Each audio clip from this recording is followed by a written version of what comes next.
पक्ष प्रतिपक्ष हेले मध्य विचारधारा परस्पर परस्पर विरोधी हेले मध्य विरोधाभास भितर जो मित्रता से मित्रता कारण सुशांत सिंह को अति निकटरू देखिबार सुजोग मते मिली। केवल जड़े राजनीतिक नेता किंबा विधायक भाव में नुह जड़े सामाजिक कार्यकर्ता भाव में भटली और आखपाख अंचल सुनाम थिला।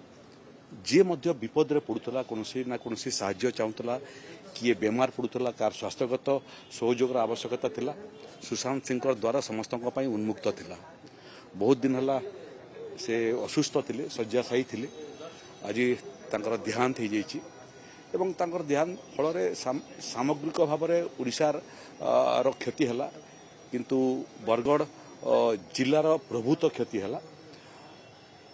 आमे तांकर आत्मार अमर आत्मार सद्गति कामना करुचु एवं तांकर भाई एवं परिजन से महाप्रभु जगन्नाथ पर्याप्त शक्ति सामर्थ्य दिंतु ये दारुण दुख को सामना करने दल तरफ एवं ओडिशा सरकार तरफ दिवंगत विधायक श्रीजुक्त सुशांत सिंह अवर्तमान आम श्रद्धांजलि ज्ञापन करुचु।